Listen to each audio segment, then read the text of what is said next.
Welcome back to my channel. मैं आज आप लोगों के लिए लेकर आ चुकी हूँ एक कलेक्टिव रीडिंग जिसका टॉपिक रहने वाला है कि उनकी फीलिंग्स में, उनकी भावनाओं में क्या बदलाव आया है आपको लेकर, या उनकी सोच में क्या बदलाव आया है आपको लेकर। क्या कोई चेंज है, कोई इम्प्रूवमेंट है उनकी सोच में। ओके, हम ये जानने की कोशिश करेंगे, या फिर अभी भी उनका पर्सपेक्टिव, उनका जो माइंडसेट है या विचार जो है उनके आपके लिए वो वैसे ही हैं। ओके, रीडिंग जनरल है, कलेक्टिव है, तो ज़बरदस्ती अपने आप को रीडिंग में फिट इन करने की कोशिश मत कीजिएगा। जितना आपके साथ रेजोनेट करता है उतना ही एक्सेप्ट कीजिए and leave the rest. Okay, ये रीडिंग टाइमलेस है। जब भी आप इस वीडियो तक पहुंचेंगे यह आपके साथ तभी रेजोनेट करेगी। ओके, और सभी ज़ोडिएक साइंस के लिए है ये रीडिंग।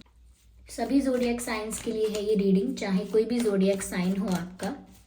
और इस बात का ध्यान रखें कि मैं पर्सनल रीडिंग्स नहीं देती, तो कमेंट्स में दिए हुए किसी भी कॉन्टैक्ट डिटेल का विश्वास ना करें। चलिए देखते हैं कि उनकी फीलिंग्स में क्या बदलाव आया है, उनकी सोच में क्या बदलाव आया है आपको लेकर। Hanged man. मुझे ऐसा लगता है व्यूअर्स यहाँ पर कि आपके जो पर्सन है किसी गहरे विचार में है। चलिए मैं आगे देखती हूँ। ओके, किंग ऑफ कप्स, ठीक है, page of cups,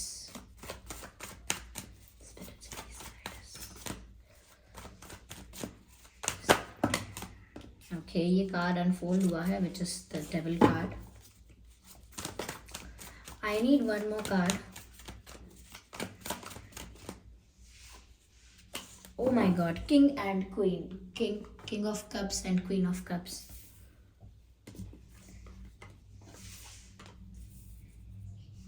that's beautiful. ये किंग और क्वीन का कार्ड साथ में है, बहुत ही प्यारा कॉम्बिनेशन है viewers. You are already a couple. ऐसा कुछ नहीं है, चाहे सेपरेशन है या चाहे डिस्टेंस है, दिस इज ऑल इल्यूजन। लेकिन ऐसा लगता है कि सच में आप लोग कपल हैं, मेड फॉर ईच अदर हैं।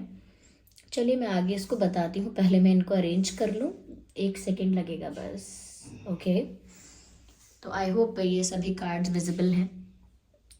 तो व्यूअर्स, उनकी फीलिंग्स में, उनकी भावनाओं में क्या बदलाव आया है आपको लेकर। देखिए, पहली चीज़ मुझे यहाँ पर ही नज़र आ रही है कि प्यार दोनों तरफ से बहुत है।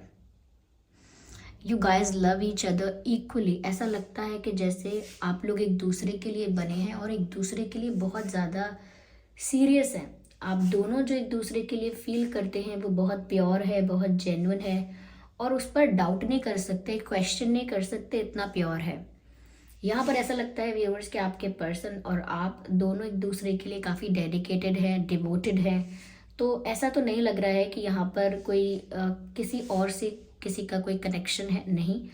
इनफैक्ट मुझे लगता है कि आपके पर्सन आपसे अपनी फीलिंग्स भी कन्फेस करना चाहते हैं, और कहीं ना कहीं ये भी चाहते हैं वो कि आप भी अपनी फीलिंग्स कन्फेस करो।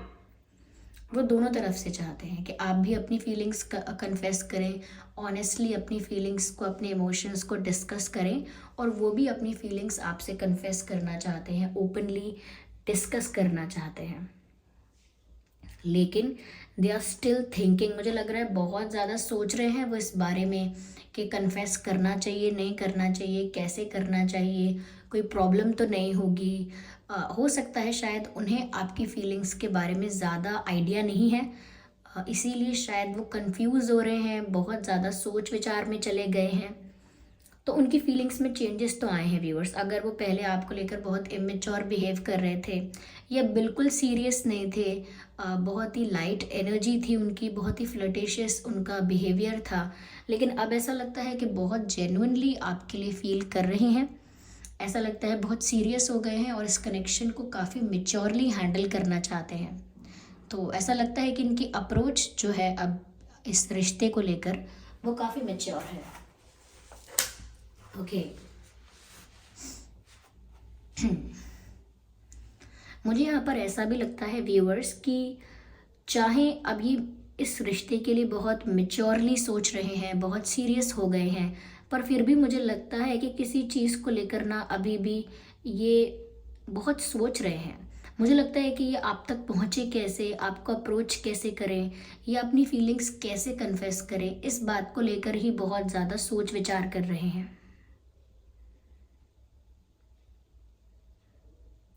बार बार मुझे मैसेज मिल रहा है, you guys are made for each other, made for each other. तो मुझे लगता है व्यूअर्स, आप ऑलरेडी एक कपल हैं, और हो सकता है इस लाइफ से पहले भी आप लोग एक कपल रह चुके हैं। तो जो भी आप लोगों का पास्ट लाइफ था उसमें भी शायद आप एक कपल रह चुके हैं। पर मुझे लगता है कि इनका जो बहुत ज़्यादा सोच विचार करने का कारण है, वो ये भी हो सकता है कि आप दोनों तो एक दूसरे से बहुत प्यार करते हैं, लेकिन यहाँ कोई थर्ड पर्सन या कोई थर्ड पार्टी है जो जेलस है। जेलस कह लीजिए, बहुत कंट्रोलिंग है, बहुत डोमिनेटिंग है, कोई बहुत कार्मिक है यहाँ पर, जो इस रिश्ते को ना कहीं बांधता है, रिस्ट्रिक्ट करता है। ये आपके पर्सन की फैमिली से कोई हो सकता है, या आप लोगों के फ्रेंड सर्कल से कोई हो सकता है, but someone who is very dominating, and उनकी एज भी ज़्यादा हो सकती है। जिस इंसान के बारे में मैं बोल रही हूँ कि कोई है ऐसा जो बीच में जेलस है, या नेगेटिविटी फैला रहा है, या कंट्रोल करने की कोशिश कर रहा है, या कर रही हैं, कोई भी हो सकता है। लेकिन इतना तो दिख रहा है कि वो जो भी हैं उनकी उम्र आप दोनों से ज़्यादा है, आप और आपके पर्सन से ज़्यादा उम्र का कोई व्यक्ति है या कोई महिला है, जो इस कनेक्शन को कंट्रोल या रिस्ट्रिक्ट करने की कोशिश कर रहे हैं, कोई बंदिश लगाने की कोशिश कर रहे हैं। ये ब्लैक मैजिक भी हो सकता है, कोई नेगेटिव स्पेल वर्क, कोई नेगेटिव अफर्मेशंस ऐसे हो सकते हैं। देखिए, मैं ना ज़्यादा शुगर कोट करके भी नहीं कह सकती, और ना ही ज़्यादा आपको कोई डराने की बात है। देखिए, लोग ऐसा करते हैं, जेलस लोग, और जो ज़्यादा दूसरों की लाइफ को, दूसरों के माइंड को कंट्रोल करना चाहते हैं, अपना कंट्रोल चाहते हैं, वो इस तरीके की हरकतें, इस तरीके की स्ट्रैटेजीज अपनाते हैं, इस तरीके से करते हैं। तो हाँ, कोई नेगेटिव अफर्मेशन से नेगेटिव स्पेल्स हो सकते हैं इन्वॉल्व, बट स्टिल जो कनेक्शन है वो बहुत प्योर है। It is way more pure, yes,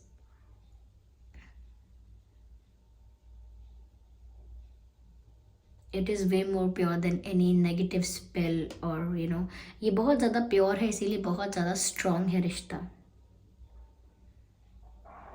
यह मुझे ऐसा भी लगता है व्यूअर्स कि आपके पर्सन ना शुरू में काफ़ी इमेच्योर बिहेव कर रहे थे, क्योंकि यहाँ पेज ऑफ कप्स का भी कार्ड है। पर मुझे यहाँ पर ये भी लग रहा है व्यूअर्स कि वो प्यार तो बहुत करते हैं, लेकिन जब भी आपसे बातें करते हैं ना, बहुत फ्रेंडली बातें करते हैं, दोस्त की तरह, मित्र की तरह बातें करते हैं। तो जिस वजह से आपको लगता है कि प्यार करते भी हैं या नहीं करते, क्योंकि आपको इनके बिहेवियर से कभी कभी डाउट होता है कि ये बहुत ज़्यादा फ्रेंडली बिहेव करते हैं, लेकिन बहुत ज़्यादा अटैचमेंट या बहुत ज़्यादा इमोशंस को शो नहीं करते। तो आप भी शायद डाउट में चले जाते हैं। पर मुझे ऐसा लगता है देयर इज़ समथिंग जो इनको रोक रहा है, कुछ तो ऐसा है जिसकी वजह से ये कंट्रोल्ड फील कर रहे हैं, और बहुत ज़्यादा ओवर थिंकिंग कर रहे हैं, बहुत ज़्यादा सोल्यूशन निकालने के लिए कुछ सोच रहे हैं। क्योंकि मुझे लगता है कि कोई डिसीजन तो लेना चाहते हैं, लेकिन वो डिसीजन लेने का क्या परिणाम हो सकता है वो भी बहुत प्रिडिक्ट करने की कोशिश कर रहे हैं, एनालाइज करने की कोशिश कर रहे हैं, और कोई ऐसी सिचुएशन है जहाँ स्टक है, वहाँ से फ्री होने का, वहाँ से बाहर निकलने का रास्ता तलाश रहे हैं। इसीलिए अभी कुछ कन्फेस नहीं कर रहे, लेकिन कन्फेस करना चाहते हैं। They are just looking for a way, they are just looking for a solution, ऐसा लगता है। तो बदलाव तो आया है, ज़्यादा उनका प्यार आपको लेकर प्योर, मेच्योर और सीरियस हो गया है, ये दिखता है। ये जो पर्सन है इनके अंदर बहुत इमोशंस हैं व्यूअर्स आपको लेकर, या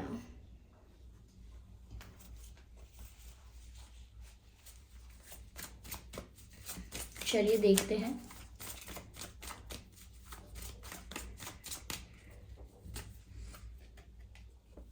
दे think that you are very beautiful. इनको लगता है कि जैसे आप चलते हैं, बोलते हैं, जो आपका बॉडी लैंग्वेज है, या जैसे भी आप अपने आप को कैरी करते हैं, you look very elegant, you look very beautiful. आप काफ़ी ज़्यादा नज़ाकत है आप में, वो खूबसूरती है आप में, तो काफ़ी ज़्यादा एडमायर करते हैं वो आपकी ब्यूटी को। और सिर्फ ऐसा नहीं है फिज़िकल ब्यूटी को एडमायर करते हैं, आपके जो तौर तरीके हैं, बॉडी लैंग्वेज है, उठना बैठना है, हर तरह से उन्हें आप काफ़ी एडमायरेबल लगते हो। तो हो सकता है, पॉसिबिलिटी है कि वो आपको स्टॉक कर रहे हैं सोशल मीडिया पे, या उनके पास ऑलरेडी आपके कोई पिक्चर्स वगैरह हैं तो उनको देखते रहते हैं, एडमायर करते रहते हैं, पॉसिबिलिटी है। ओके,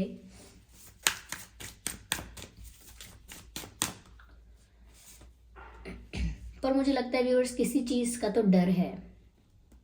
यस, किसी चीज़ का तो डर है, कोई तो ऐसी चीज़ है जो उनको रोक रही है और वो उसी वजह से डरे हुए हैं, रुके हुए हैं। कुछ तो ऐसा है जिस वजह से वो डर रहे हैं। ये कोई नेगेटिव एनर्जी है जो इन्हें रोकती है, कंट्रोल करती है, और शायद ये कोई ऐसा इंटरफेरेंस है या कोई ऐसा कंट्रोल है जिसकी वजह से इन्हें डर लगता है कि अगर मैंने ऐसा किया तो उसका रिज़ल्ट क्या होगा, अगर मैं इनके अगेंस्ट चला गया या चली गई तो फिर इसका रिज़ल्ट क्या होगा, पता नहीं ये क्या करेंगे। कुछ ब्लैकमेलिंग भी शायद यहाँ पर इन्वॉल्व हो सकती है, कुछ लीगल चीज़ें भी इन्वॉल्व हो सकती हैं फॉर सम पीपल। मुझे लगता है कोई कुछ लीगल मैटर हो सकता है, या फिर कोई ब्लैक मैजिक या नेगेटिव स्पेल तो मैंने कहा ही है, बट कुछ ब्लैकमेलिंग भी हो सकती है यहाँ पर, जिस वजह से ये डर रहे हैं आगे बढ़ने से। They feel for you but they are scared of something. मुझे नहीं पता उन्हें किस चीज़ का इतना डर है। बहुत एंग्शियस फील करते हैं, जैसे घबराहट होना, बेचैनी होना, सफोकेशन फील करना, क्लॉस्ट्रोफोबिक फील करना, ऐसा इनको लग रहा होगा।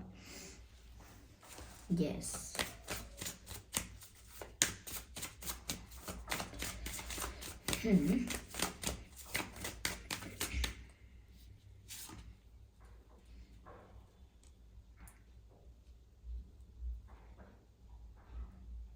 लेकिन फिर भी व्यूअर्स मुझे लगता है ना कि ये कोई भी प्रॉब्लम इनकी अभी चल रही है, या कोई भी डर है, या किसी भी चीज़ को लेकर ये बहुत ज़्यादा सोच रहे हैं, जिस भी चीज़ को लेकर डर है या कोई प्रॉब्लम है जिसको लेकर ये बहुत ज़्यादा सोच रहे हैं, मुझे लगता है कि ये उस प्रॉब्लम को सरवाइव कर जाएंगे।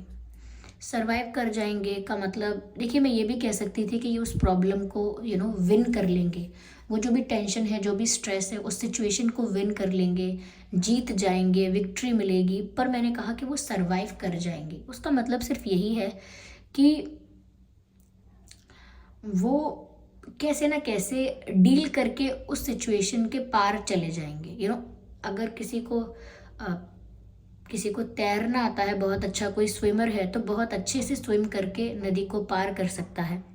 लेकिन अगर कोई बहुत अच्छा स्विमर नहीं है, अभी उसने नया नया सीखा है, या कोई स्विमिंग कॉम्पिटिशन्स नहीं जीते हैं, बहुत मेडल्स नहीं मिले हैं स्विमिंग में, लेकिन फिर भी स्विमिंग थोड़ी बहुत जानता है, तो वो जैसे तैसे मुश्किल से ही रिवर को पार कर लेगा। ओके, तो सरवाइव कर जाएंगे। लेकिन ऐसा कुछ नहीं है कि बहुत ज़्यादा विक्ट्री मिल जाएगी इन्हें इस नेगेटिविटी पर या इस कंट्रोल पर।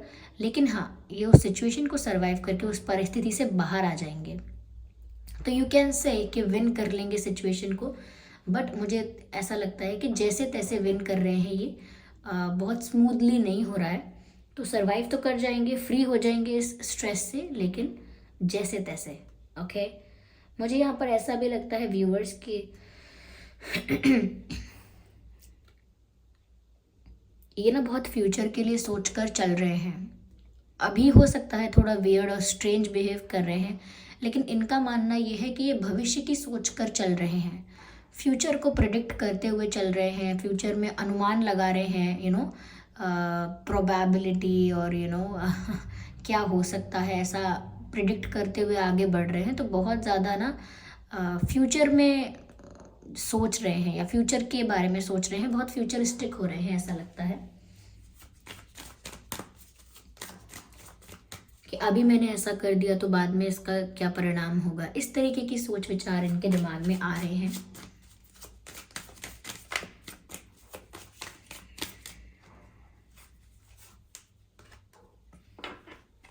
मुझे लगता है व्यूअर्स कि अगर आपको इनके इमोशंस फेक लगते हैं, या इनकी फीलिंग्स फेक लगती हैं, इनका दुख अगर आपको फेक लगता है, तो ऐसा नहीं है। क्योंकि मुझे यहाँ पर लग रहा है कि शायद आप ना इनके दुख को, इनकी सैडनेस को शायद ये सोचते हो कि अरे कुछ नहीं है, ड्रामा है, सब फेक है सब। पर ऐसा नहीं है, फेक नहीं है, ये जेन्युइनली स्ट्रेस में है और कोई सोल्यूशन निकालना चाहते हैं, ये बात सच है, और सच में डरे हुए हैं। और ये कोई झूठा नहीं रो रहे हैं या झूठा दुख नहीं दिखा रहे हैं, सच में ये किसी टेंशन में है। मुझे लगता है कि यहाँ पर कुछ आपको लगता है कि यहाँ पर ये आपको धोखा देंगे आगे, आपको लगता है फ्यूचर में ये इंसान आपको धोखा देगा, पर ऐसा नहीं है। ये तो मुझे लगता है उल्टा खुद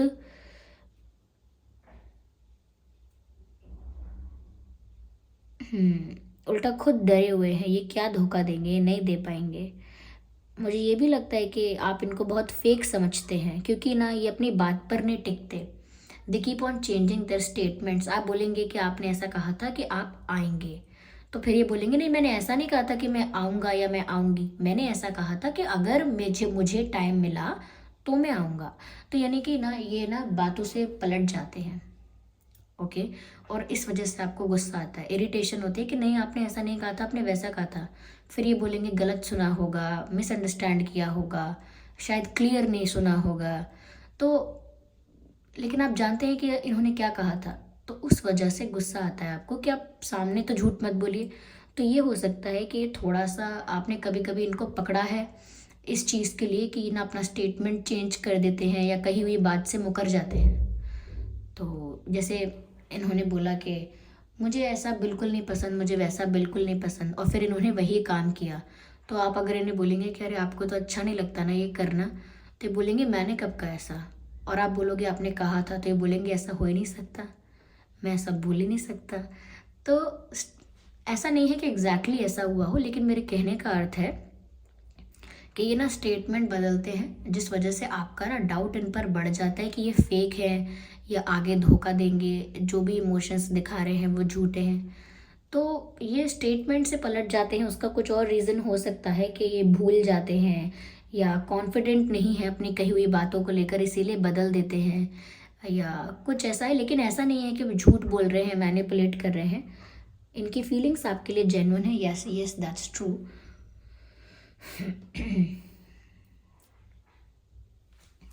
चलिए आगे एक कार्ड और लेते हैं। Spirits please guide us.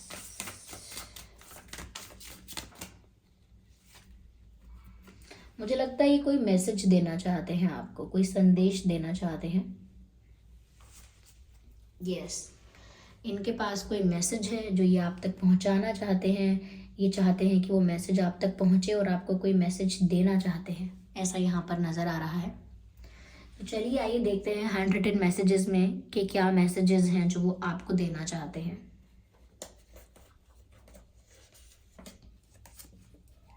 I know I messed up everything. I know I messed up everything का मतलब है कि मैं जानता हूँ, मैं जानती हूँ कि मैंने सब गड़बड़ कर दी, यानी सब मेरी ही गलती है, मैंने ही सब गड़बड़ कर दी, मेरी वजह से सब कुछ खराब हुआ।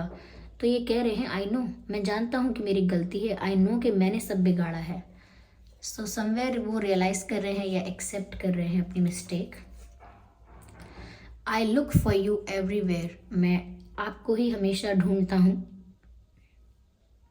या मेरी नज़रें ही हमेशा आपको ढूंढती हैं, मेरी आंखें हैं जो हमेशा आपको तलाश करती हैं।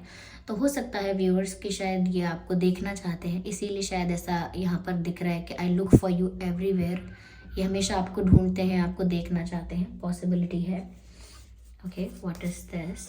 The timing was not right for us. तो हो सकता है पहले अगर कुछ मिस्टेक या कुछ गड़बड़ हुई है, या पहले इन्होंने कुछ ऐसा मिस्टेक किया है या कुछ ऐसा इश्यू हुआ था, वो मैं नहीं जानती हूँ क्या है, लेकिन वो मैसेज ये देना चाहते हैं कि timing was not right for us. तो पहले कुछ ऐसा हुआ था जिसके लिए वो बोल रहे हैं कि वो टाइमिंग अच्छी नहीं थी, वो समय ही ख़राब था।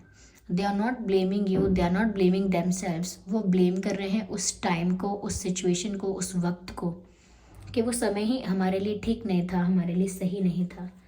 तो ऐसा यहाँ पर लगता है। तुम्हें प्यार कब तक ना करेंगे भला। तो ऑब्वियसली मैंने जैसा कि आपसे कहा कि उनकी फीलिंग्स में ये चेंज आया है कि पहले अगर बहुत इमेच्योर या बहुत नॉन सीरियस इनका बिहेवियर था, प्यार को लेकर इनकी अप्रोच बहुत नॉन सीरियस थी, लेकिन अब इनको आपसे प्यार हो चुका है। They are in love with you and they are equally in love with you like you are, like जितना आप इनसे प्यार करते हैं उतना ही ये भी आपसे प्यार करते हैं। और साथ ही साथ ये सॉन्ग डेडिकेट कर रहे हैं आपको, काइट्स मूवी का सॉन्ग है। जिंदगी दो पल की, इंतज़ार कब तक हम करेंगे भला, तुम्हें प्यार कब तक ना करेंगे, यानी कि तुमसे प्यार कब तक नहीं होता, फाइनली हो ही गया। तो ऐसा यहाँ पर लग रहा है कि जैसे एक्सेप्ट कर रहे हैं कि इन्हें प्यार हो गया है आपसे। ओके, चलिए देखते हैं कि आपके जो पर्सन है इनके नाम में क्या अक्षर हो सकते हैं और आपके नाम में क्या अक्षर हो सकते हैं।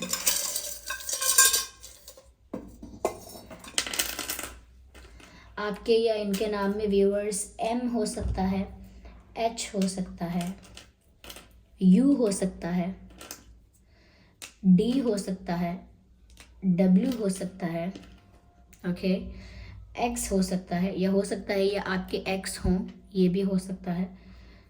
एक्स का किसी का इन्वॉल्वमेंट भी हो सकता है। के हो सकता है आपके या इनके नाम में, जी हो सकता है, वी हो सकता है और ए हो सकता है। ये कुछ लेटर्स हैं जो आपके या इनके नाम में हो सकते हैं। देखिए मुझे यहाँ पर जी, यू और डी नज़र आता है, गुड। ऐसा लगता है कि गुड बोल रहा है कोई, या शायद वो आपको बोल रहे हैं गुड या गुड। आई डोंट नो ये गुड मुझे ये अच्छा किस चीज़ के लिए नज़र आ रहा है मुझे यहाँ पर। Something is good, something is fine, maybe they are good, they are nice person, they are a good man, good woman, तो हो सकता है कि शायद आपने इन्हें गलत समझा है, तो शायद वो बताना चाहते हैं they are not bad, they are good. Okay, या मे बी। ओके, तो व्यूअर्स ये थी रीडिंग कि उनकी फीलिंग्स में क्या चेंज आया है। हाँ, कुछ चेंजेस नज़र आए हैं, लेकिन सिचुएशन भी टफ है इनकी। ओके, और बहुत ज़्यादा सोच सोच कर आगे बढ़ते हैं, ऐसे जल्दबाजी में कुछ नहीं कर रहे हैं, दिख रहा है ये हमको। लेकिन उनका जो संदेश था, उनका जो मैसेज था, आई होप वो आपको मिल गया है। और ये रीडिंग अगर 1% भी हेल्पफुल रही है तो वीडियो को लाइक ज़रूर करें, कमेंट करके ज़रूर बताएं और सब्सक्राइब करें ड्रीम टैरो चैनल को और बन जाएं हमारी प्यारी सी फैमिली का हिस्सा। और इस बात का ध्यान रखें कि मैं पर्सनल रीडिंग्स नहीं देती हूँ, तो कमेंट्स में दिए हुए किसी भी कॉन्टैक्ट डिटेल का विश्वास ना करें। चलिए फिर मिलते हैं अगली रीडिंग में, तब तक के लिए bye bye family, bye bye angels, love you all, bye bye.